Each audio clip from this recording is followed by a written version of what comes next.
Everybody, welcome to this event. We've got a great set of speakers for you this evening. We want to make this fun, we want to make it lively, we want to make it dynamic. Welcome to our wonderful panel of speakers. Welcome to you all. It's great to see so many old friends from the region here.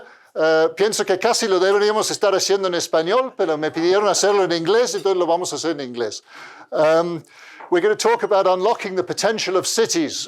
Those of you who were at the lunch today will have heard the mayor of Denver saying, if you want to get something done, call a mayor. We've got 3 mayors with us tonight, so we're going to get a lot done. We've also got the president of the Inter-American Development Bank with us, Ilan, who's also a great doer. So we're going to focus on practical steps, and we're going to focus on practical steps around digital, which is one of the most important challenges facing the region, as you all know, and one where the public and private sector can work together in a constructive way.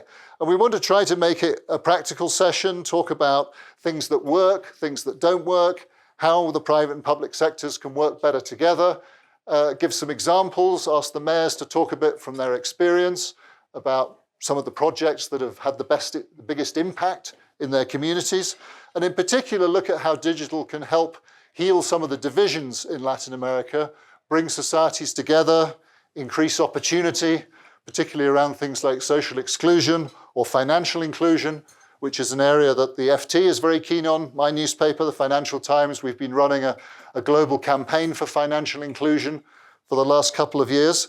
And it's also something close to the hearts of our sponsors, Millicom, who you will know have Tigo Money, which is one of the ways they're promoting financial inclusion and using digital to enable financial services in the countries where they operate. And the agenda for this evening is simple. We're going to have shortly some welcome remarks from Mauricio Ramos, the CEO of Millicom, our sponsor. Then I'm going to interview Ilan about how investments in digital infrastructure can benefit the region. Then we're going to give you time to eat. And I can assure you we're going to feed you well tonight. Those of you who attended the lunch might have been left a little hungry, but we're guaranteed that tonight you're going to be fed properly. You're going to get a good 3-course dinner and you will go away fully fed. Hopefully fully fed in your mind as well as your body. And then after we've had a bit of time to eat, I'm going to invite the mayors to come up along with Stuart Holliday from Meridian, and we're going to have a little bit of a discussion, and we're going to also invite some of you to come in with questions and comments as well, and then we'll wrap up. So that's the sort of shape of the evening.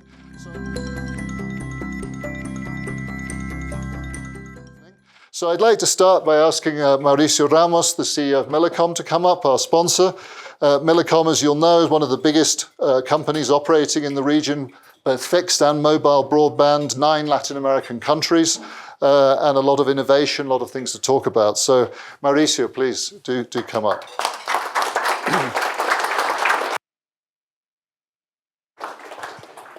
Gracias, Michael. Un gran amigo, a Latino wannabe. We should give him an honorary degree. I want to thank you, Michael, personally, and the Financial Times for this great partnership. Many of you have asked me, why did we put this partnership together? As many of you will know, this is our 4th event. One in New York, one in Cartagena, one in LA, and now this one. And the reason is very simple. We think, because we're invested in Latin America, 9 countries, as you said, that as business people investing in the region, the story of Latin America isn't fully understood, is not fully told. It's usually told with a narrow lens. And so we set out to try to tell it better, más despacito, more in depth, not with the narrow lens of immigration or corruption or volatility, but with all of the people that are doing really significant investments in the region, all of the mayors that are doing a phenomenal job, all of the things that's really getting the region to shine. And as a result of that, here we are with events that are becoming louder and louder, and I hope getting the message out there that Latin America indeed should be on a spotlight. So it leads us then to a situation today where we have assembled the best set of speakers ever. And as I'm looking at the table, we have Ian, who is going to be doing phenomenal development work for the region. And thank you for choosing these as Ilan as one of the first speaking events. We take it very, very seriously that you're invested in the region. And again, thank you for joining us today. We have 3 successful and extraordinary mayors. Ricardo, our mayor from Guatemala, where we've invested heavily. Claudia from Bogota, where we're also very, very heavily invested. And Carolina from Montevideo. We're not there invested, but we hope to be one day. And then we have Ambassador Stuart Holiday, who along with Jose Fernandez is helping us connect with Washington and tell the story of the region and the investments that are being made in the region to the Washington community. Thank you both, Jose and Stuart, for being here today. And I'm going to tell you a little story because we're happy and I'm delighted to have the host of this summit here also joining us today, Mike Fries. He's the chairman of the host committee for this summit, the City Summit of the Americas. I came to live in Denver almost 20 years ago. My 3 kids were born here in Denver, all thanks for me and the phenomenal professional relationship that I developed with Mike, who was my boss, my mentor, and today a dear, dear friend. The only problem I have is that as Miami, I used to think that Miami was the capital of Latin America, and the great job that the biennial is doing and Mike is doing is making Denver potentially be a contestant for being the capital of Latin America, which would be a great problem for all of us to have.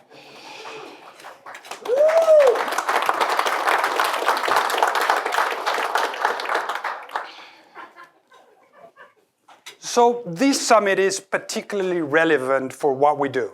What Tigo does is connect people, connect communities, connect individuals. And in Latin America, 80% of the population lives in urban communities. 80%. In Uruguay is 95%, in Guatemala is about 60%, but the median is around 80%. So if we want to connect people, and we want those people to be properly connected, those cities better be connected. Those cities better be smart cities. And that's where we come into the equation. Our job at Millicom, at Tigo, and everyone who's investing in the region is to make sure that we bridge that digital divide. Roughly speaking, 50 to 60% of the households in Latin America on average still do not have residential broadband. And although everybody has a mobile phone and population coverage of a mobile network with data is 95%, only 60% or so have access to mobile broadband. So in order for our cities to be connected, we need to do a lot of work, tons and tons of work. And we need to tell our story because the money to develop those connected cities, those smart cities, to bridge that digital divide and also the financial divide does not sit in most of our communities. It sits in Denver, it sits in New York, it sits in Stockholm, it sits in London, where the capital is flowing. So if we don't tell the story correctly, that capital is not going to flow and these cities will not be fully connected. And today, a lot more than just simply digital inclusion is on the table. There's also financial inclusion. This thing has become the mechanism through which we can bring a ton of financial inclusion to our societies. Everyone has a digital-enabled phone. Mobile connectivity population coverage is 95%. People trust Tigo with cash every day because we give them prepaid services. They can trust us with their money to be a digital wallet. So what we're trying to do is, like we did 30 years ago, start bridging the digital divide, also help bridging the financial divide by having people pay with their phones more safely, more securely, and more formally. Because every transaction that gets done on a digital wallet is by definition a formal economy transaction. We've launched in 5 countries. We've now launching in Panama as well. And we hope that the next wave of connectivity for smart cities, the next wave of connectivity for Guatemala, for Bogota. Imagine paying the Metro de Bogota with digital money, not carrying money around. It's going to be digital inclusion. For that, we need more and more and more smart cities. Smart cities are connected cities. Connected cities bring about digital inclusion, and digital inclusion, in our mind, brings along a lot of financial inclusion as well. So hopefully I've convinced you of why we're here and why this dinner is so very important, and why, Michael, you and the Financial Times have to do a phenomenal job at helping us tell the story, so that the money keeps flowing to Latin America and we keep doing what we need to do best, which is connect people and bring them into the world economy. With that, I hand it over to you and to the real deal today, which is the phenomenal set of speakers that have joined us today. Gracias.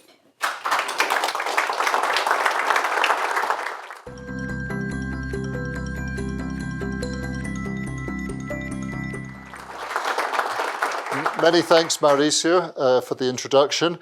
I'd now like to invite our first guest to come up, Ilan Goldfarb. We're very lucky to have Ilan with us, the president of the Inter-American Development Bank, who took office in January. Ilan has had a distinguished career in the public and the private sector as an economist first, working in the banking sector and in academia, and then as head of the Brazil's central bank. And then he went on from there to a position in Washington where he ran the IMF's Western Hemisphere department and is now running the IDB. So Ilan's going to join me. Ilan, please do come up. Sit down. Thank you. Take a seat. So we're just going to talk a little bit about digital, how investments in digital can boost the region, following on from those remarks that Mauricio had at the beginning. And I know when your inaugural speech at the IDB, when you took over in January, you said that one of your top priorities for the bank was to invest more in sustainable digital infrastructure. So could you tell us a bit more about how you plan to do that? What are the plans? So thank you, Michael. And thank you all. It's a pleasure to be here. Thank you, Milicon, for inviting me. I'm now learning that this is the Latin America capital. Maybe we should change the IDB to be here. And I even learned that you speak Spanish, so things are getting really interesting here. Português também falo. Oh, great. So you say that in my inaugural speech, I really, that was one of my priorities. But even before that, I was talking about connectivity. And I will tell you a story, a funny story. I was elected for the IDB, and they found a small video of me dancing. I think I saw that on social media. Exactly, on social media, just dancing in the stadium. Yeah. It wasn't me. But I had to tweet because I had to say that, well, it's nice that somebody's dancing, like it's a bit It really wasn't you. bald. It really fun. honestly wasn't you. It wasn't me. So I said something like, well, thank you very much. I'm glad to be at the IDB. It's not me. But then I finished, but I'm glad that we are connected and connectivity for all in Latin America. That's the way I finished the tweet. So that was important. But in terms of the content, yes, the third priority we had is infrastructure, digital infrastructure, connectivity is very important. And I will tell you that we have five or 6 reasons why I believe this is quite relevant. One of them, Mauricio talked about it, connectivity is a very powerful way of inclusion. Mm-hmm. He explained one of them, which is payment system. And as you know, I have the past of trying to include people with payment system from my previous lives in Brazil. And PIX in Brazil has been a huge success. Yeah, this is one of the sons that everybody wants to be a father. And I'm one of them at least. And that was one of the inclusion where you can connect people, you include people, and you bring them to the financial system.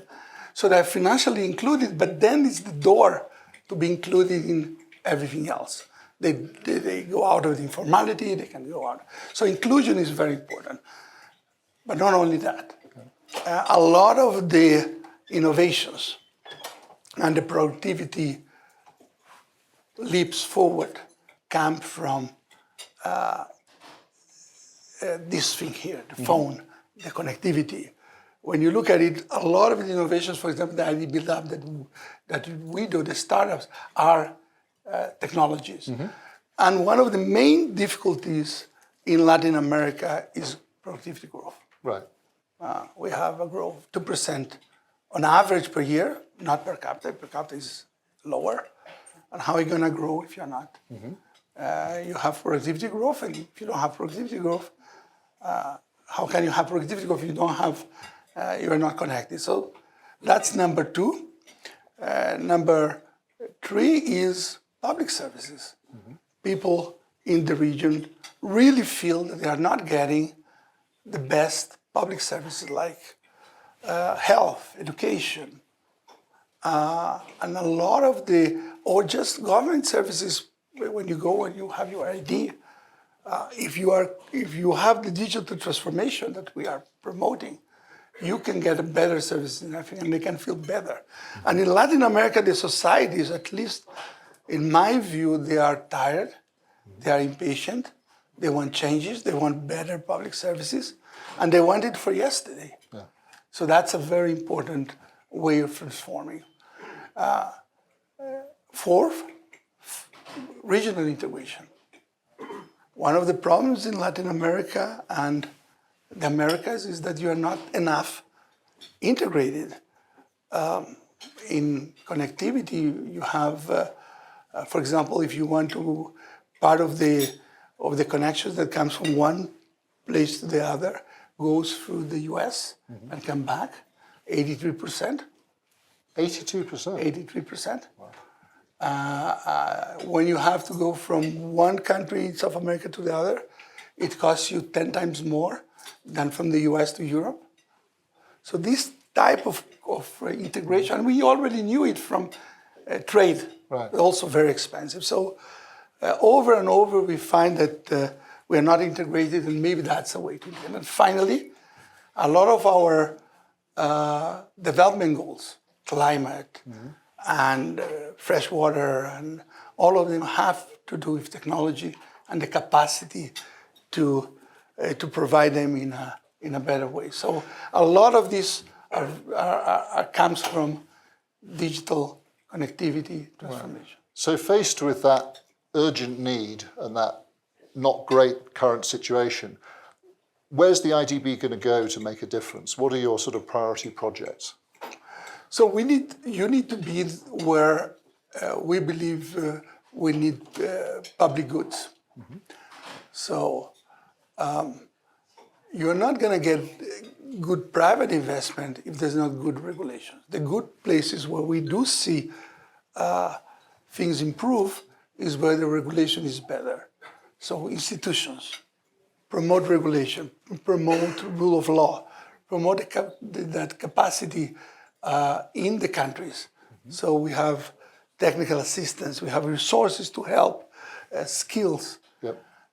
So that part is very important. So basically, that's one of the public good. The second public good is there are places where you can call it market failures.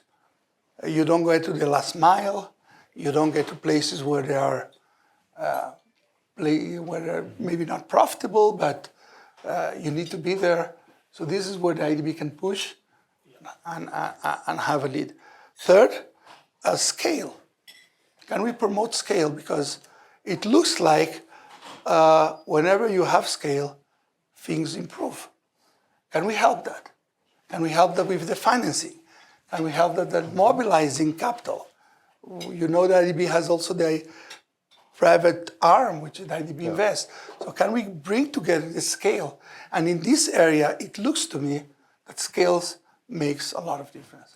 Now, you're talking about public and private sector, and obviously they both have roles to play in improving digital infrastructure, digital skills. But for you, what's the right way for them to work together? And who should do what? What are the best examples here? So, best practice. I am not in favor of the public sector, and IDB is the international public sector, fulfill a role which could be done by the private sector. And I don't believe that the private sector can do everything. So we need to find the places where the public sector can actually mobilize the private sector. So we have been discussing in the MDB reform, you have the World Bank with evolution, and one of the ways that it has been discussed is that we should de-risk. And somehow de-risking, you give the private sector the potential to come. So you don't have enough resources to everything you need, but if you de-risk, your private sector will come. So first, I don't like the word de-risk, because in my experience from my previous, you don't get rid of the risk. Right. You get rid of the risk with the long term, doing the reforms, and it takes time. By financial arrangement, you don't de-risk, you re-risk. You take the risk in the public sector in a smart way, such that the private sector feels that, yes, if you take the first loss, I can put 10 times more. Right. If I put guarantees, the private sector comes. So that part, I think it's important. Second, I already mentioned, we need to promote rule of law, regulation, supervision. Countries that have good regulators seem to be the countries that are better digitally also. So let's talk about a bit of best practice. I mean, some specific examples. Who's got it right in the region? Can you give us some ideas there? Well, I'm going to cite cities, and we have several mayors here. So, but they are good examples, and I'm going to cite one of them. We have Montevideo, and where it has been recognized internationally, and the mayor is here, that it's one of the digital cities, and it has worked. And you can ask me why? Well, Yeah.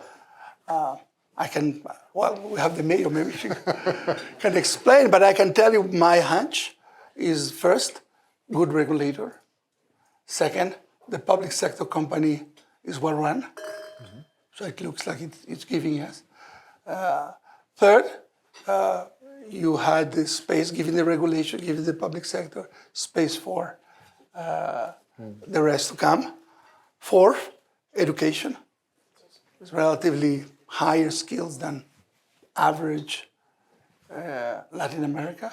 And that's one thing very important of the IDB, promote skills, education. Use your resources to provide digital skills in several dimensions.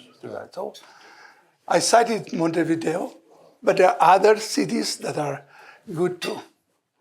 Yeah, because Uruguay is often mentioned as an example in many areas for Latin America, and indeed it is, and it's sometimes referred to as the Switzerland of Latin America. But of course, like Switzerland, it's a relatively small country, relatively compact in terms of landmass. I mean, some of the other countries, much larger geographically, much more diverse, much bigger challenges. I mean, in those countries, are there examples you could pick out? Maybe in Brazil even, of places that have got it right. Yeah, I think the geography helps. We do have in Latin America places which are more difficult. Yeah. I'm pushing for the Amazon regional program, giving that I think we have a new opportunity in the region on the biodiversity, deforestation. I think the IDB has an economic role. I think the political willingness is there.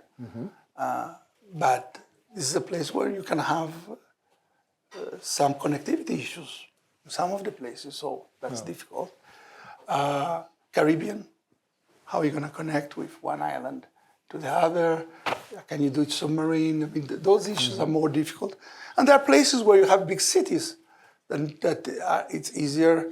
I'm thinking about Singapore, I'm thinking about places where you have geography and population that makes it difficult. But I come from Brazil. So in Brazil was like a large country, and every time any other country does better, we say, well, they're small. They're small, that's why they're doing better. Well, most places are small compared to Brazil. Yeah, that's why everybody's doing better. But then that raises an interesting question, doesn't it? Because there's another extremely large country in the world which has got a thriving IT sector and done very well, which is India. So what did India get right to have such a thriving IT sector? I mean, India now is going to start assembling iPhones. So what does Brazil have to do to assemble iPhones, or a Latin American country? Because I've often thought maybe the test for Latin America is to get a country that starts assembling iPhones, that really develops a supply chain in electronics in some of these 21st century industries. I mean, what do you think is needed there? That's a good question, because you need scale. So that's very important. So you get large countries with large scale, that helps. But you need to focus on providing education and skills to the population. And if this is not your priority, you're not going to get there. Right. So maybe I'm not a specialist in India. I'm still at the IDB learning about all of this in the Latin American, Caribbean. So I'm not there in India yet. But I think it will need to be about prioritizing education and skills in a place where you have scale. And I think Uruguay did a lot of that, didn't it? I mean, we'll hear from the mayor later, but Uruguay was very good on digital skills, I believe. They got it into schools very early Exactly. on. Yeah. So Korea, for example, 100% of the schools almost are all connected. That makes a lot of difference. And in Latin America, you don't have it. I mean, the number is much less. There's a lot of heterogeneity, but the average is much lower. Yes.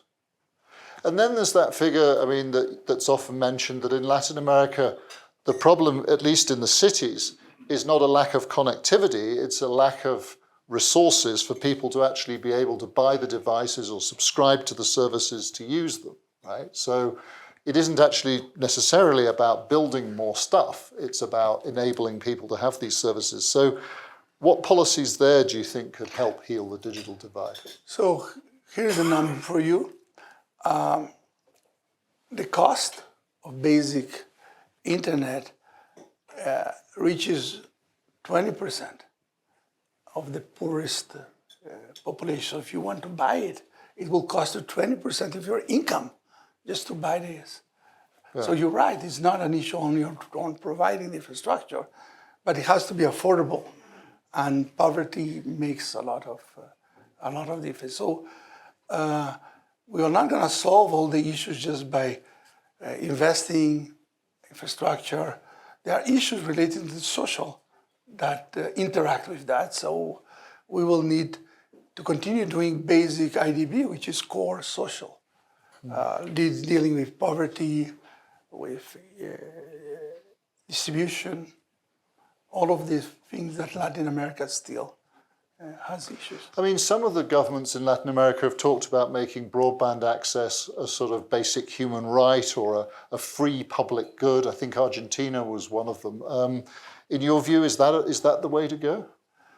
I will say that in places where you have open access, it has things have improved, but we need to have investment.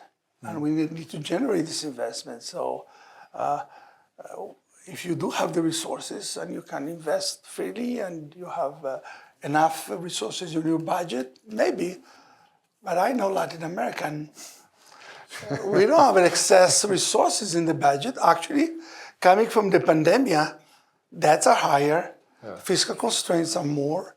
So, and we're all talking about capital sector mobilization and private sector mobilization.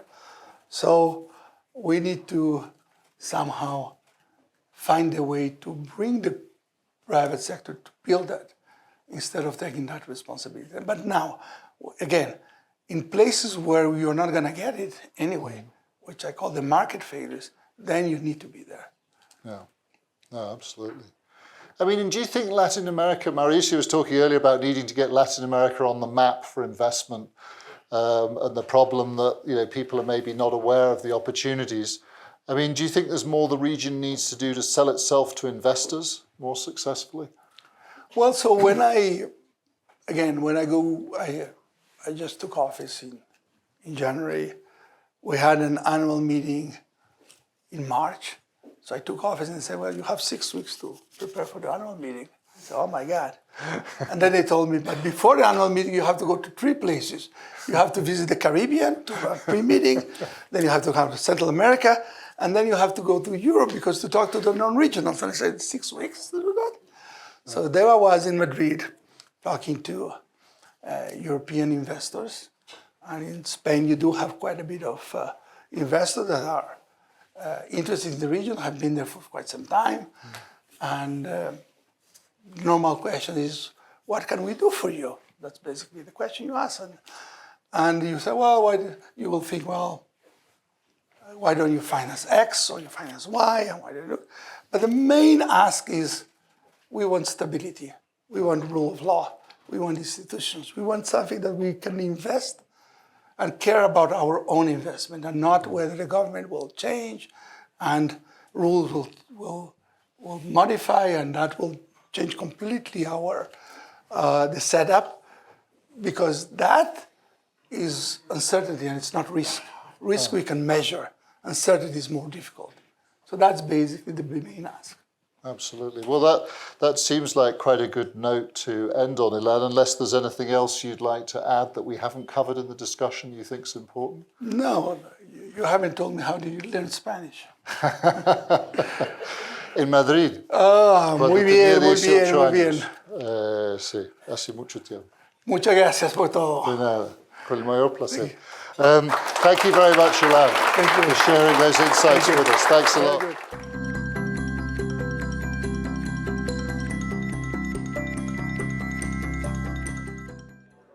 If I could have your attention for a second.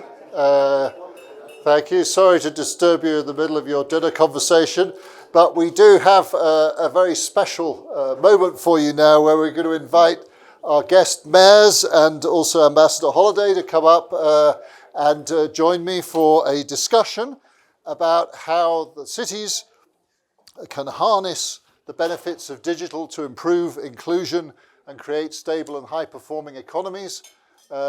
This session, this evening is all about unlocking the potential of cities. We've got 3 very talented mayors with us who've been working to unlock the potential of their cities, and they're going to talk a little bit more to us about how they're doing that, some of the things they found work, and some of the things maybe that they found don't work. And we're going to have a discussion with them. We're going to invite you also to come in with some of your questions during the session. So could I have now, please, the Mayor of Montevideo, Carolina Cosse, to join me?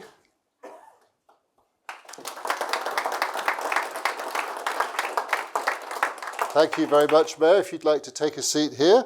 I'd also like to invite Claudia Lopez, Mayor of Bogotá, to come up and join me. Ricardo Quiñones, the Mayor of Guatemala City, wherever you like. Take your pick. Thank you. And also Ambassador Stuart Holliday of Meridian. Thank you, Ambassador, if you'd like to come here. Great. So we've got a challenge in front of us, which was mentioned a little bit earlier by Mauricio, about those people in the cities who may have the infrastructure, but they may not be able to afford the services. We know you've been grappling with some of these problems in your own cities over the past few years. And we want to talk a bit about that. I think between you, I worked out that you govern metropolitan areas totaling about 15 million people. Very diverse cities, very, very different cities. Montevideo down in the south, Bogotá in the Andes, Guatemala City, closer to Mexico and the US. I'm going to turn first to you, Mayor Cosse of Montevideo. Ilan Goldfarb mentioned in his remarks earlier on Uruguay as something of an example. And those of you who know Montevideo know that it's a hub for regional tech activity. It's got a very successful sort of digital industry. What are the policies that have made this possible? I know in your earlier life, you ran Uruguay's telecoms company, I believe, too. So you've got experience from that side of things, too. But what is it that's worked in Uruguay? What can we learn from Uruguay and from Montevideo in particular? Well, thank you very much. I can share with you all some characteristics from my country.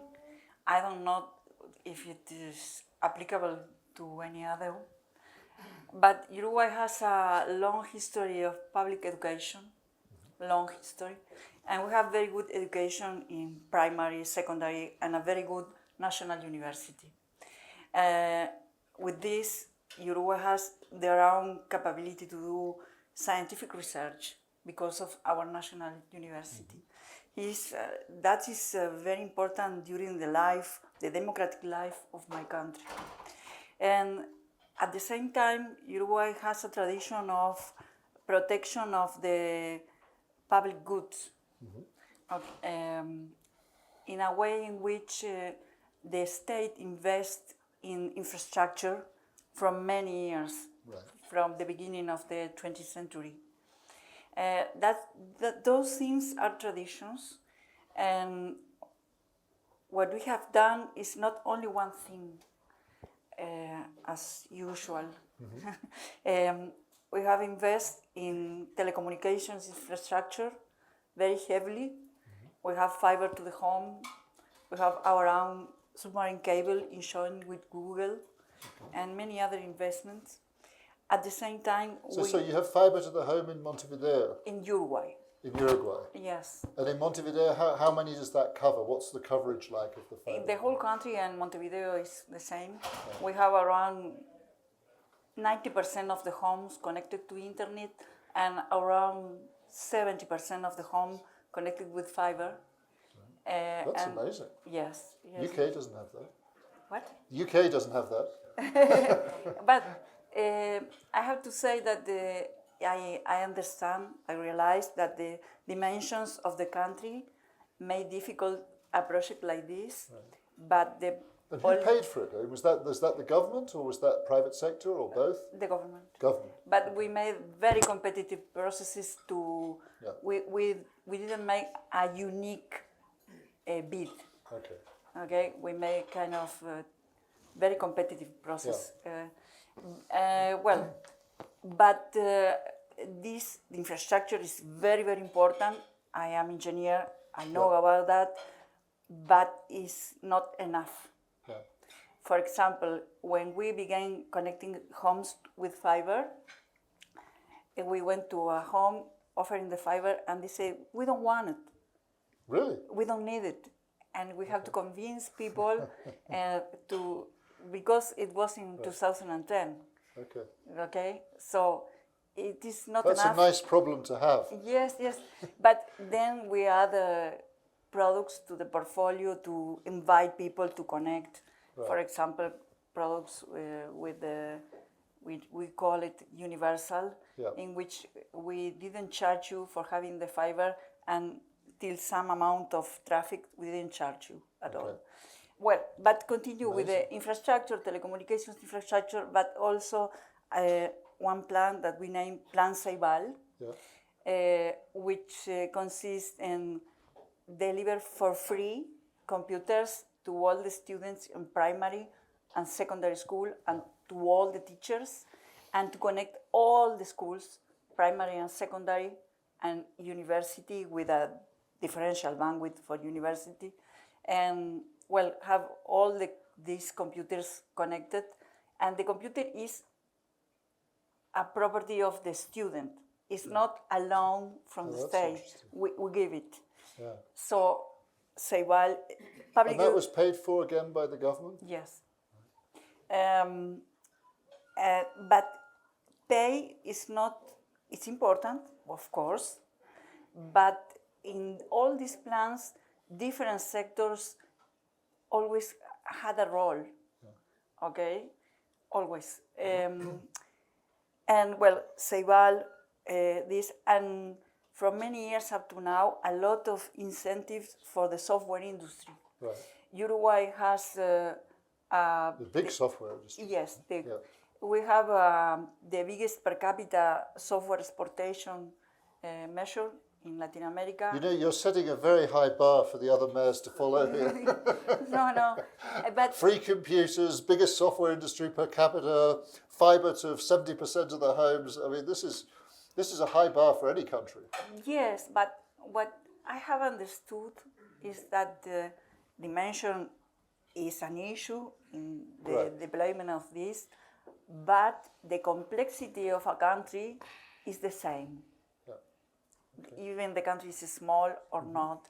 And when there is political will, I think that as far as the complexity is the same, if there is political will, I think that the ways are fun to do something like this, because people want this. Yes. But it's not enough just for the... At the end of the former national government, I was Minister of Industry. And we were together with the Deputy Minister of Economy, which is with me tonight, in working around a tax break for the audiovisual industry. And this national government right now is continuing this policy. And Montevideo has all the weeks of the year with locations reserved for very big players. Oh, for filming. Yes, very big players. Even during the pandemic, Goodness. they film all the weeks and continue doing. So what can a city do for that? So we are helping them to have big places, to have storage of the clothes, because they made a whole season of many things. I am thinking of two big players of this industry, and what they need, they have tax break, they have amazing bandwidth that changed the way of producing in Uruguay, changed the way of producing, and what they need now is a very big study, a very big place. So we are offering, and this is an investment opportunity, we are offering a place, a very big place, well located, to do that. To build a studio. To build a studio, and with very good conditions. So always in telecommunications and the digital area, there is something to do, and there's no only one way to do it. Extraordinary story. So not only have you got the digital software industry, you've got the film industry too. I think you should come to England and you should teach us a few lessons. No. Thank you very much. Well, I'm now going to turn to Mayor Ricardo Quiñones from Guatemala City. And Ricardo, I think, did an MBA, began his career as an executive in the private sector before he went into public service, became Secretary General of the Presidency, and then has had a long career working in Guatemala City as a councillor and then mayor. And I thought, Ricardo, maybe you could talk to us a bit about some of the ways that Guatemala has used digital technology to improve accountability and transparency in the city administration and some of the benefits that's brought to the population. Okay. Good evening to everyone. It's an honor to share this panel with you all. I would like to share two experiences that go straight and right to your question. The first one is during the pandemic, and this has to do with the use of wideband to save lives. When we had our first peak in the pandemic, we were facing a huge challenge. And as a municipality, we wanted to team up with national government in order to get close to our neighbors. And we decided to open up an urgent care facilities. And we decided to locate one on each of the 4 cardinal points of the city, north, west, east. And we decided to get those urgent care facilities to get the contagious people, to treat them, to guide them, to give medicine to them. The very day that we were opening the 4 facilities, we were having two people passing away per hour. That very day, we had 10 doctors on each facility. And happened the day after we opened it up, 60 doctors on different hospitals passed away for the pandemic. So we had 40 doctors that were supposed to take care of our neighbors that resigned immediately. They, of course, were protecting their lives. Right. So in that very moment, we decided to go forward and use the wideband, and we located, instead of 10 doctors per facility, we located computers, and we start working the telemedicine. And this was something that we started replicating during the pandemic, locating 80 facilities around the city, trying to give the medicine, prevent more contagions. And had you used telemedicine before, or was this the first time? No, it was the first time, and as if you do not know my country or my city, we're very conservatives. I mean, people goes to pay electricity themselves, not wanting to use a credit card. So what they do is not. It was very difficult to get the telemedicine work. So And what was the coverage like in the city of internet? I mean, how many people could access these telemedicine services? Well, the telemedicine was presential. You went to the facility, you speak with a doctor on a computer, and they give you the medicine. So you weren't doing it from home. You were going not in this phase. Mm-hmm. So the result was very, very important. We saved lives, and it was the first step to wide up what we started as a telemedicine around the city. Okay. We started locating 80 more facilities around the city in order to save lives. Right. Medical service through the internet worked. Yep. Wideband was supplied by local providers and private sector. Medicine was also supplied by private sector and municipality. And we save people from getting contagious and, of course, protecting lives. This is one of the stories, and I would say that it did work. And now we are working to get more telemedicine, going to the farthest places in the city. Yep. To get local service of medicine through the telemedicine, and it's working. I would say that on the future, it could be, as you were mentioning, directly from your home or a local pharmacy or wherever to get that service through the technology and digital services. Well, great. Thank you for sharing that story. It's inspiring to hear how that made such a difference. I'm going to come back to you for your other story a little bit later on, because I want to also give Mayor Claudia Lopez a chance to talk to us about the experience of Bogota, which is the biggest city of the ones represented on this panel. When I arrived in Denver and saw all the mile-high city sort of signs, I thought that sounds very impressive. And then I did the maths, and I think if I'm right, Bogota is 1.5 miles high, if I remember rightly, if you work out the meters and yards. 1.5 miles high city in the Andes, large, diverse. I lived there in the 90s, a few years, wonderful place, but very varied, some huge challenges. How on earth do you go about trying to bring a sort of Uruguay-style digital revolution to a city as large, diverse, and complex as Bogota? Well, thank you so much. First of all, whoever has been in Bogota knows that mobility is our biggest challenge. We have a very good economic base, very productive, diverse. We have the best public and private universities of the country are located in Bogota. Any entrepreneur and investor in the world value the talent of our people, the creativity of our people. And that's why we get 84% of foreign direct investment that comes to Colombia remains in Bogota.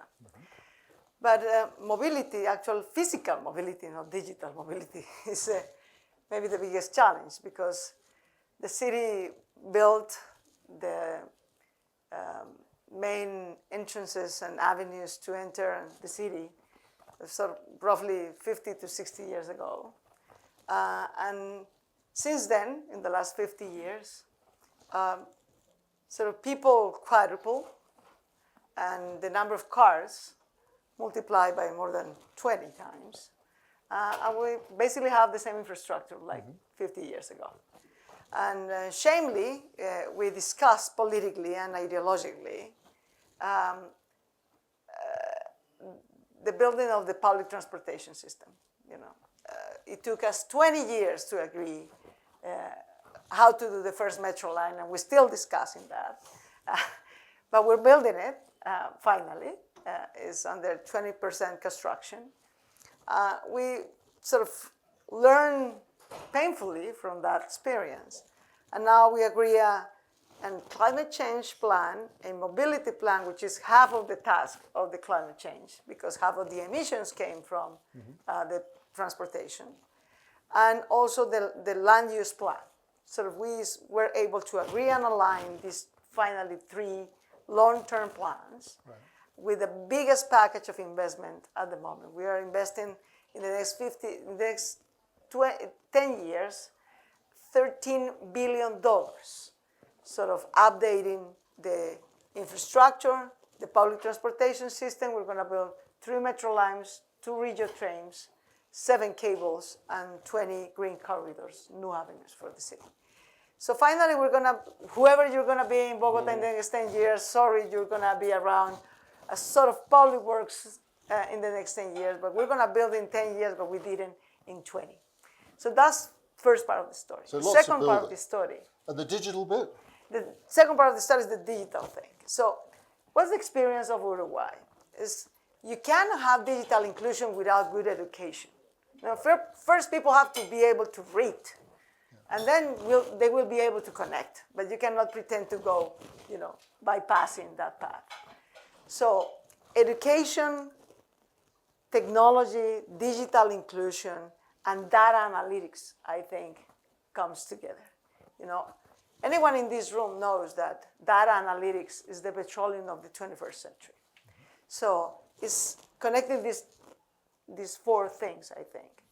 So in terms of, telecommunications companies or technology developers, we have fair enough competitors. We have Millicom and Tigo, we have Movistar, we have Claro. The problem is not the problem of companies, it's the problem of the structure of the market. It's almost a monopoly. And it's not going to run well. And at least we solved that. So a monopoly is built because of capacity, because of investment, because of the capture of the regulator. And we have to be able to solve that. Partially is politically, and partially is through the market. You cannot have a biggest company and 3 or 4 or 5 small things trying to survive. You gotta build a really competitor and to free the regulator if you actually want to have a market. So that's a challenge for Colombia and clearly for Bogota. And Mauricio knows and decided to help in that breakout so that we can actually move the market forward in that sense. And the third part is not only educating people, but providing them the means to educate digitally. So, and I will say that the pandemic was a great opportunity, was a great pain, of course. We sent 800,000 kids back home to study, and 200,000 of them didn't have any connection or device to actually study at home. So in 1 year and a half, we provide 125,000 computers and tablets for our kids, basically to close the digital divide and the digital segregation in our public school system. So these are kids, and we're going to continue doing that. That investment, 125,000 computers and tables and tablets for our kids, they are the owners. This is not a loan. They are the owners. They will keep that at home. It's a tablet and the connection at the same time. So 2 problems solved: connection for the home and tablet or computer for the kid. And that tablet and computer is not for the kid, it's for the grandmother, it's for the mother, they're gonna learn to open an account, to do financial account, to finish their school. Everybody will use that, and we know that, and we're glad. And we teach the kids, hey, you're not gonna be, sort of selfish. This is yours, but this is for your family. Teach them, help them, And you play get them with to them. share? Do they share with their families? They do. They do? Really? Yeah. The third thing is just to teach, math and science and engineering and technology at school from the very beginning. So we decided to start 3 things in the public school system: a arts festival, a STEM Olympics, and sort of to strengthen something that we already have, which is a sports competition. So these 3 things together, Greeks discovered this centuries ago. That's the basic of knowledge and development and creativity and thinking. So that everybody, but especially girls in schools, get interested in computers, in tablets, in maths, in science. And how hard was that to get girls interested in those subjects in Bogota? They are interested. It's just about putting them the It's just opportunity giving them the chance. and the chance, Every week, it's part of my job. Every week I go to a public school to read with kids, to bring tables and computers, to open up new STEM Olympics or whatever. And there is a teacher in Bogota who decided to start a program that's telling girls, you're not going to be the princesas, you're going to be the princiencias. And they push them together to start in these STEM Olympics. That's the third part. And the fourth part is we decided we have the oldest telecommunications company of Colombia, which is ETV. We're trying to convince Mauricio and other players to pull together so that we can sort of modernize that space in Colombia and in Bogota. But in addition to that, we were able to convince the Council of Bogota, there are 45 people elected, that we should create our public analytic data agency. And to start into that technological development and putting data analytics together with technology, with digital inclusion and innovation in the city to solve concrete problems. Loans, or how to create, for example, a credit grading for informal people and informal women having small businesses, instead of criminal gota-gota loans, right? Just to replace that. And that's a gap, not on money. Many people is willing to give loans and credits to them. It's about trying to estimate a credit score based on the effective use of money, paying transportation, paying the telecommunication bill, paying the water bill. If we use that data, then we can estimate how much money people actually is able to use and how they use it. And use that credit score to provide loans through a digital wallet, for example. That would be a huge step forward to give credit ratings to informal sector Exactly. workers. So we're building that credit record for the informal sector. Fantastic. But that's something that Agatha, which is our agency of data analytics, is doing at the moment. And just using that as a platform for innovators and for entrepreneurs in this thing. For example, I mentioned this morning, one of the biggest challenges, to deal with mobility and climate change at the same time is, it doesn't make sense to charge a tax for people to have a car. It's not the fact that you own a car. It's the fact that you move cause congestion and contamination with that car. What matters to me as a city is not that you have one, but how much you use it, how much gasoline you pay. So we're trying, for example, now with Agatha and other entrepreneurs to create a technology that we can actually measure 24/7 every car moving in So a Bogota. model for or road Bogota. pricing. Yes, so that real pricing. I will charge you for congestion and for contamination. That's going to but be a that's a politically technological tough one. base. It's tough, Yeah. but it's what we need to do. It might not be popular, but it's the correct thing to do. Yeah. And that's what leaders do. Leaders don't follow, leaders lead. Yeah. They say what's correct, and they're able to Very take good. risks. Yeah, They're able absolutely. to take risks to that. So Thank that's you. part of the sort of the digital thing that we try to move Thank forward. you very much. Yeah, well, on that leadership point, that seems a good moment to bring in Ambassador Holliday, who's training leaders every year in Meridian from around Latin America. I think around 1,000 Latin American leaders a year come to Meridian. Tell us a little bit about how you're trying to work to sensitize those leaders with digital skills and get them thinking digitally. So first of all, thank you. I feel like the skunk at the picnic with these distinguished mayors. But I will just say that just to lift up for a second from how we are trying to do this, so that Meridian is a public-private partnership. We are funded by the U.S. government. We're funded by the private sector. But the idea is to bring leaders from around the world together on the exact issues that your best people are facing, to get them to share the ideas across sectors, across borders, so that they can create networks, leadership networks to share information going forward. And I would say that on digital, it started with the Gates Foundation asking us about 8 years ago to run a program on digital financial inclusion, where they realized that there were brilliant ideas in many places, but they were not coming together. And I think why we're here today is that we recognize, let's not beat around the bush. Our national governments are here and there. They face election cycles, and it's cities that are the bulwarks of stability in moving forward our international engagement. And it is a paradigm shift, I believe, from the idea that a policy at the federal level, which could change every 4 years, right? Cities decided, we pulled out of the Paris Climate Accord. We pulled out of the Iran deal.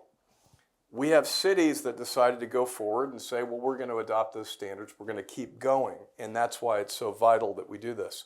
But I would say our purpose as it relates to digital, I was going to say TIGO is the model public-private partnership that we see in Latin America because they do it for the right reasons. This is not an advertisement. Mauricio, I've had the opportunity to hear about what they're doing.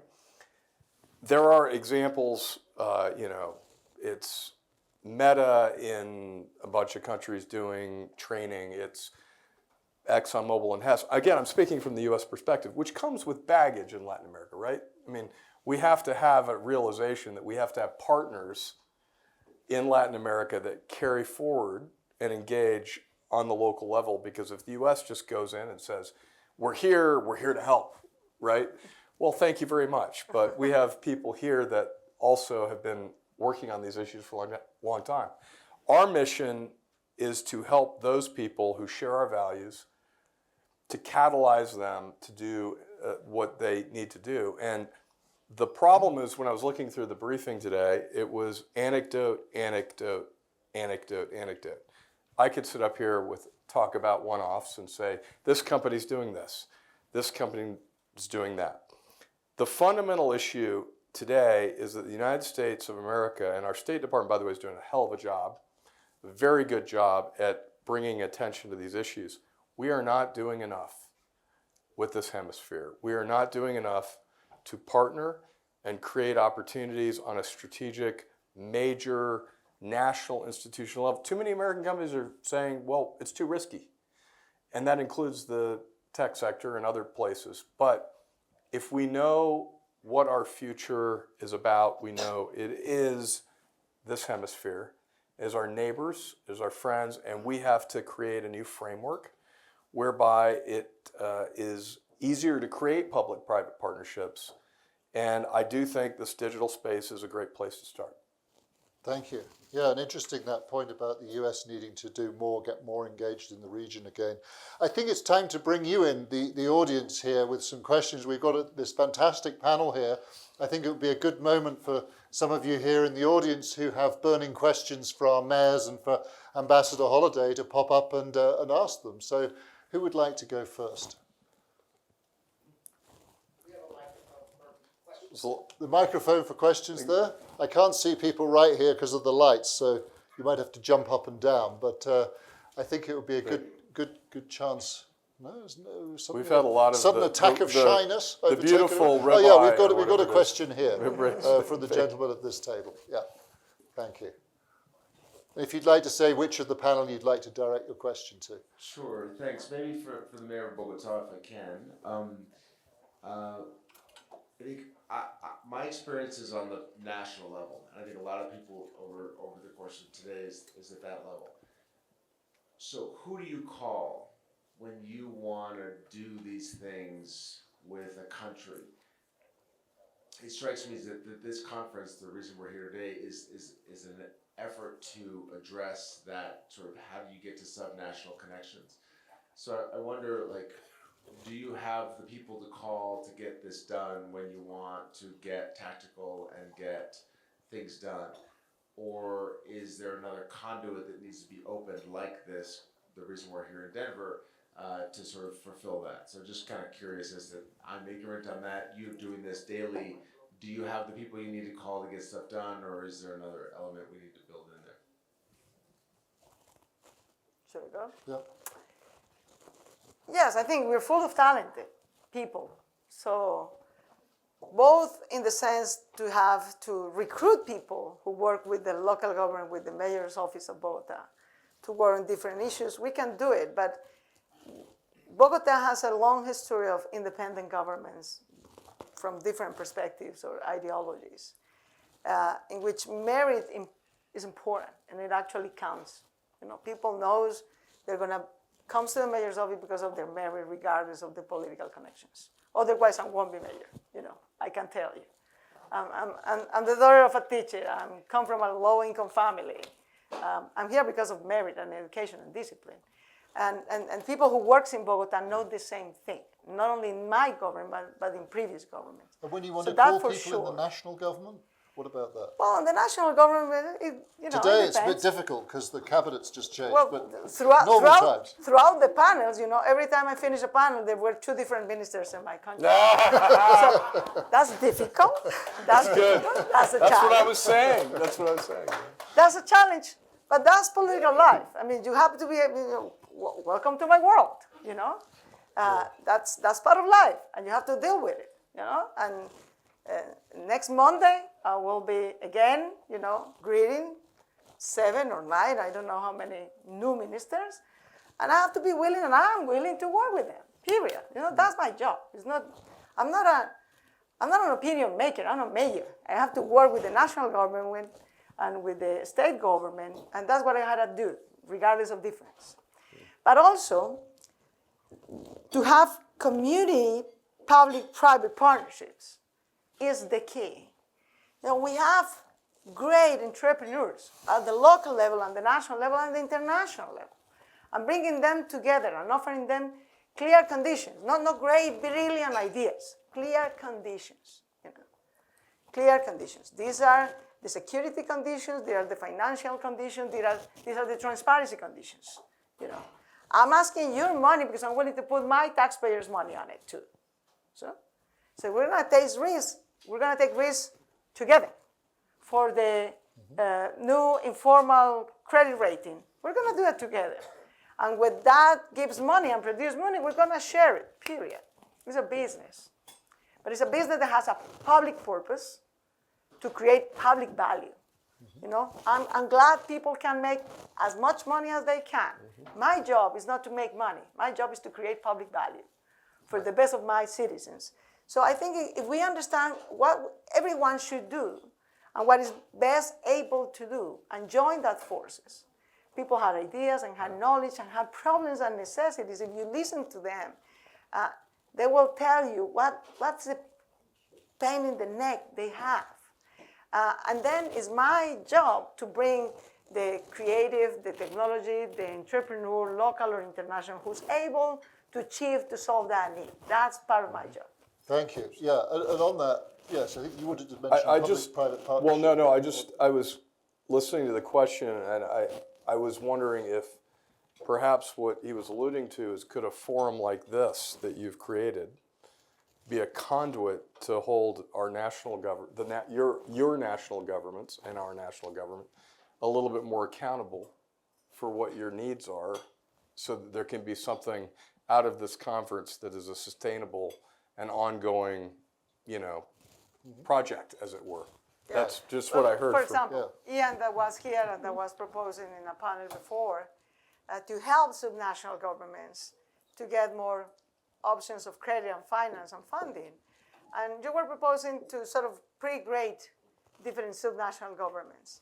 And I said, that's a great idea. I'm willing to go for it. Let me know what are the conditions I will offer, what Bogota has to do to achieve that. But I can tell you, the figures, the fiscal figures, the fiscal ratings of Bogota are by far better than Colombia. Yep. No? I wish that the IDB will be able to offer Bogota cheaper money that they offer to Colombia. Right here. Without having right any sovereignty from Colombia's government. You could have the Go conversation directly, now. either for the metro or for other projects. That's kind of the things that we need. And to move forward this conversation, for example. Thank you. Just thinking this discussion on public and private makes me think, Mayor Cosse, that when you were talking about the Uruguayan example, it all seemed to be very much the government doing or the state doing. I mean, what's the role for the private sector in Uruguay in this digital transformation? A lot, because to share some examples, the state installed the conditions for the software industry to develop, but this development is entirely private. Right. Private. And that puts us new problems, good problems. As you know, the IT industry all over the world has need of talent. And So is there a talent shortage now in Uruguay? Yes, yes, we have. But that, to me, is to have a good problem, is the beginning of a new project. To solve that problem, and that will make new problems, and then we will evolve. Yes, that's one issue, the talent, also the talent retention. And in this sense, as far as we have the lowest index of corruption, the highest index of democracy in Uruguay, I think in Montevideo we have a high potential to develop incentive for the companies, for the people that works in the companies, for the nomads, digitals, to install in our city. You've attracted quite a lot of high-profile digital nomads from Argentina, haven't you? Including the CEOs of some of the big Argentine companies who've moved to Montevideo. Yeah. So it's proving quite an attractive location, but maybe also for software designers and developers too. That's another issue for the private sector that, for example, in Montevideo, we have a very strong policy of opening data. We actively are opening data sets of for example, the mobility behavior of the city. We have a lot of digital information. We are opening all that information. We are opening a platform that we made that shows in real time the congestion of the city. And this allows us to install artificial intelligence in some points in order to solve that. But in addition, opening data and opening platforms, for me, it's also a contribution to deepen the democracy level. Yeah. Why? Because if you are ruling with evidence, the political dialogue you establish with the citizen is against some reality you are showing with data. So the kind of dialogue, kind of mutual education you can have in political terms with the citizens, I think strengthens the democracy. And we think that we all want that business people make business, that all the people live better, but in a framework that is democracy. Yep. Because if we lose that framework, we are lost. Absolutely.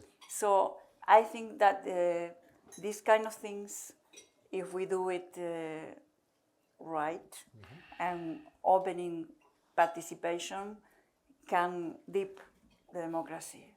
Yeah, no, well, that's certainly something sorely needed in the region, is to deepen and strengthen democracy. Just wonder if you've got more questions here. Yes, would you like to ask yours, sir? Yeah. Sure. I can speak louder. Microphone on its way. So, my name is Baruch Trivedi. Thank you for this great discussion. My question, specifically for Mayor Quiñones, but really for anybody on this panel, is it's well established that North America has its own identity, right? Well integrated, USMCA, NAFTA, and I'm curious for your thoughts on further integration between the Americas, both North and South, and your ideas on improving relations between all of the Americas, not just having a North American identity and a South American one, but as the Americas. Sure. I would say that the secret to improve relations has to leave on the side ideas or ideologies. It has to do with the common cause. And that allows me to follow up on Ambassador's Holiday, follow up on your words about public-private partnerships, which is exactly the same. If we want to have results, we need to leave aside what makes us the divisions and the confrontation. We need to focus on the common cause. And the good news is that you can get results. I can show you results that are happening right down in our country, in Guatemala City. And that is a private and public partnership that was launched with the goal of economic recovery for the pandemic. And this was with central government, the municipality, private sector, and part of the educational system, universities. And that is what you see today.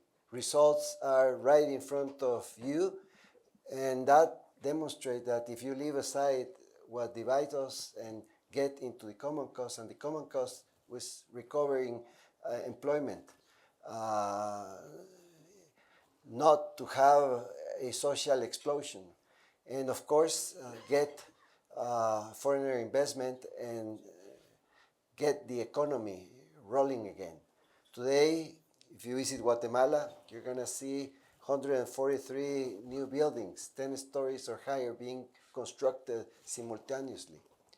2.6 million square meters of construction, more than 300,000 new jobs in the city. And this happened not just today, it happened through the pandemic. And results are right there. And they're not going to stop, because you have to furnish all those 2.6 million square meters of construction. So consumption, credit, that's going to go forward. But the idea, again, you have to leave on the side division. You need to go through the common cause. Yep, thank you. I think we had a question on this table here. Was there somebody there who was? Yeah, thank you. Yes, the lady here. So you're just behind the light, so it's a bit hard to see. Apologies. Yeah. Thank you. Monica Aspe, CEO AT&T Mexico. Thank you for this conversation. Oh, it's Monica. Ah, hello. Hi, welcome. Hi, Monica. Good, great to see you. Sorry, I couldn't see you for the lights. I've been seeing you for 3 hours. Ah, which okay. has been great. All right. So, question. Many of the... So when we think of infrastructures that are regulated on a national level, a federal level, for example, access to electricity, capacity on the grid, of course, telecommunications networks. Many times cities get the result of what is negotiated on a national level. Do you lobby regulators, specifically in telecommunications? Do you raise your hands and call out to regulators?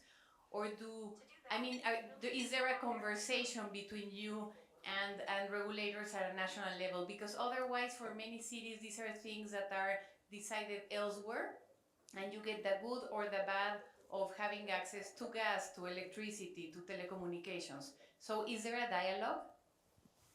Would you like to start on that one? Well, yes, I did, and I lost. Yeah. And actually, rather than lobby, I fought against the national regulator. Particularly in telecommunications, it's clearly captured. And it's one of the reasons why we have a monopoly. That is clearly an abuse of my citizens. Can we import you to Mexico at some point? And I will keep fighting. I will keep fighting. Not only because it is unjust with my city, it's unproductive for Colombia. It's something that is holding us back in an issue that is key for our development and that it can be solved. We all, I think, want and believe in a market economy. But a market economy supposes that you have institutions that are independent from the players. Otherwise, you cannot have a market economy. You have either a monopoly or, even worse, a monopsony. So, yes, I kept fighting. I kept fighting twice. I lost twice, but I will keep trying. Thank you. What was your experience, Mayor Cossey, on this issue of the regulator? I mean, you of course, worked at ministerial level too, but what was your relationship? What's your relationship like with the regulators? We don't have an institutional relationship with the regulator because it's a national level. Even though I think that, and you are from AT&T, so I think in the current telecommunications, content is a very important issue. And in that sense, I think that cities, through our policies, can have incentives for the content development and even build platforms or promote the presence of platforms, because what we have is the cases to solve in all the city. And this is a huge opportunity to develop content. This content runs over infrastructure. So at the end of the day, as you may know, you need the content for your network to be alive. So what cities can do is to be very, I think, to have a very intensive and systematic and continued policy of offering the data, offering platforms, open opportunities for all over the world to develop around our problems. In any area, not only in mobility with traditional, in the cleaning area too, but also in the social problems that we may have. I think that, for example, we are working with the university in a fund in order to promote research in different areas, and we found that. So it's putting the problems openly and work together. I think that's a dynamic win-win with the telecommunications companies. Thank you. Mayor Quiñones, anything you'd like to say on that, relations with the regulators? No, in our country, the regulation goes to the central government. We do have a relation with the operators and always trying to add and work together. Okay. Thank you. Any more questions to the audience? Yes, gentleman over here.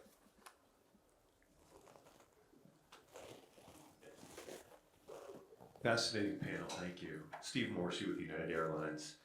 Following up on Ambassador Holliday's comments about the importance of subnational diplomacy, being as diplomatic as you choose to be or not, if President Biden were sitting here today in Denver, Colorado, what one thing would you ask him or the U.S. to do more of or stop doing in the interest of your cities? That's a great question. Thank you for that. Very tempting one here. Well, I'm not a mayor, but we hear more USDFC budget. We hear lot of heat in Washington about the Inflation Reduction Act and onshoring as it relates to our own competitiveness in the U.S. So we're trying to do two things at once, right? We're trying to strengthen our own supply chains, our own economy, as well as strengthen the economies of our friends, allies, and the people who need it around the world. So it's an interesting dynamic where you have a domestic priority and a global priority that are sort of meeting and intersecting.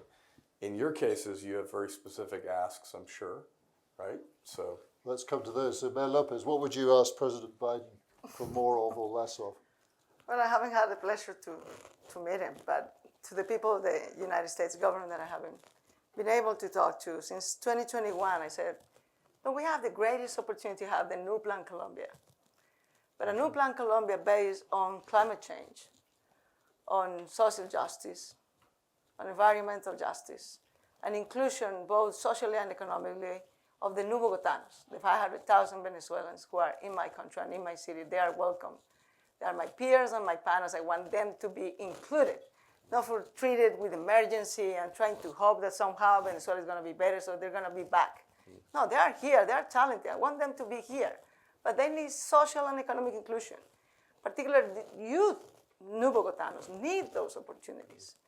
There is no reason why, 13 at least states in the United States have, for example, marijuana legal, and I cannot have it in my country, and I have it corruption and death because of that. It doesn't make sense to continue doing the war on drugs that we haven't done, that beyond corruption, waste, tax money, both from your country and my country, there is time to change as much as the political scenario is able and allowed us to do.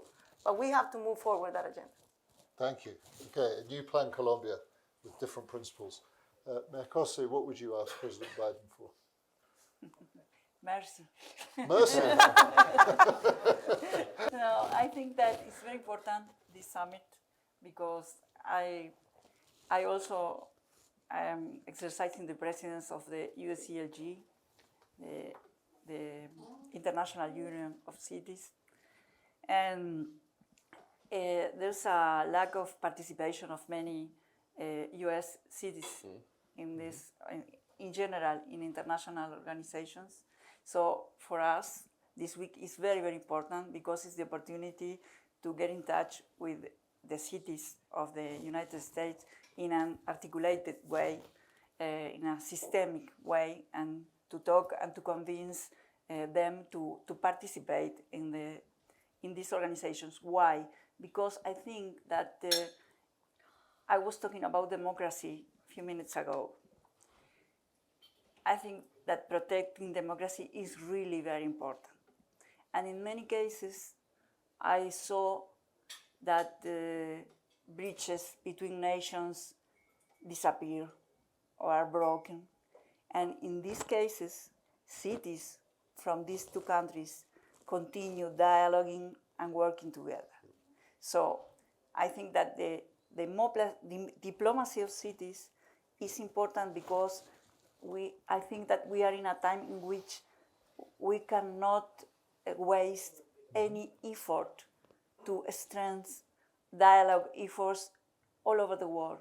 Okay, So that's a good one. More dialogue between more cities. dialogue and more involvement by US cities internationally. It's an innovation seen by us that the US has a person in charge of the relations with the cities, which is Nina. We are very happy with that. It's a very good policy. This summit is very important for Latin American cities, I think for all the cities in the world. And my requirement would be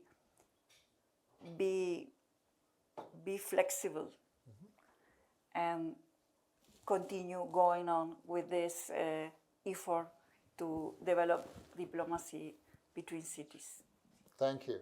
Mayor Quiñones, your request to the President? Wow. 250 majors coming to Denver, invited by the State Department, the presence of the U.S. government, and especially the very clear priority that has been set to work with mayors.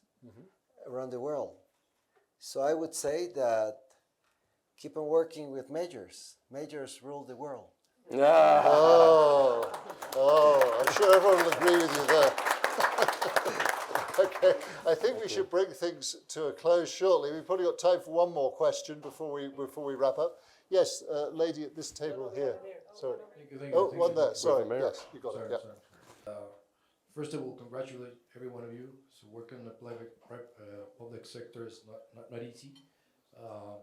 But I'm thinking that all of your ideas are important, and you think there's a way for you guys to work together as majors and unite Latin America to create a more strong market and compete with the stronger markets in the world. That will be something really good for our countries. I don't know what you think. Can I choose who starts? In English or Spanish? Well, it's not my show, but whatever you want. Well, I will try to do my best. My experience is that when we put people in the same room, as we are doing now, thank you for the opportunity, but when we meet mayors from different cities and we share some time together, we realize that at the end of the day, that's my experience, at the end of the day, we all have mainly the same problems, different dimensions, different histories, everything, but at the end of the day, we all share same worries, same commitment. So everything at the end, we learn from each other. We are experiencing things like that with Claudia from Bogota, from many others mayors in the world. So I think that yes, that is good to unite people with the same problems, with the same commitment, in order to not to copy, because it's impossible copying policies from one place to another, but to be inspired and to have someone. You were asking who do you call? To have someone to call. You know, do you ever do something like this? What were your problems? In what do you success? And so on. So yes, we have to work together. That's the reason why it's very important, this meeting, because we need as much cities as possible in networks, actively working on issues, thinking together. Thank you. Lopez? Well, I will just add that, I think in the 21st century, the inclusion, the competitiveness, and the sustainability of the humanity depends on the city regions. City regions will be the core of inclusion, innovation, and sustainability. So we better focus on that and share as practitioners. We're problem solvers. That's what we are. As Fiorello LaGuardia said, there is no a Republican or Democratic way to pick up the garbage. We have to pick up the garbage, period. So instead of extreme ideologization and polarization to get elected, we better solve problems clearly as practitioners. So that's useful and that's important. Thank you. Ambassador Holiday? I don't have anything to add to that. I think maybe American Yonis, a final thought from you? The planet is urbanizing. Someone says that by the year 2050, 80% of the population is going to live in cities. Probably it's more or less. The thing is that the world is urbanizing. And speaking and having a conversation today with someone from the Organization of Tomorrow's meeting, we were concluding that what happens in cities, in local governments, has to do with results. Our citizens do not wait a decade for a result. They need it immediately. So the way to work with majors, share experience, share results, is a way to make the world go faster and avoid red tape from national governments and go directly to the source of results. And I truly believe that here we have a lot of things to share, but also our mechanisms work very fast and we need to get results. So by link and working together, I think that we can make our cities go faster, and by having many cities going faster at the same time, I think that we can get better results.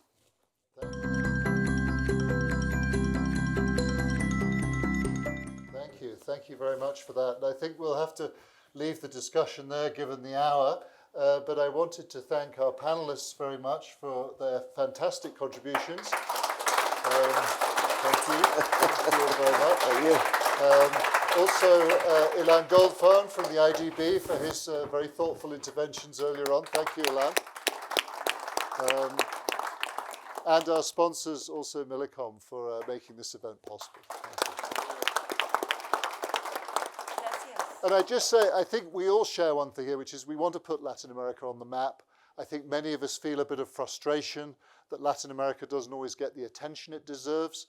I think a lot of us here are enthusiasts for Latin America. I certainly am. It's a region I've followed closely, been very involved with for 30 years.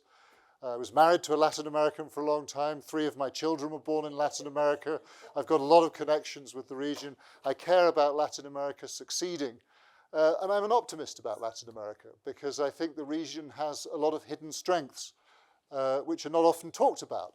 For example, its democracy, the vibrancy of its democracy. Latin America is one of the most democratic region in the developing world.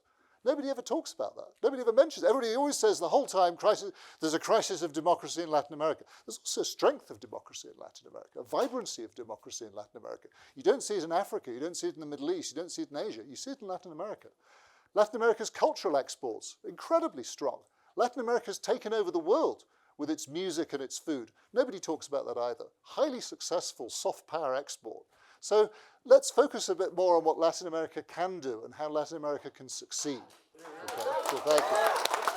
Okay. All right. And with that, enjoy the rest of the evening. Thank you very much. Thank you.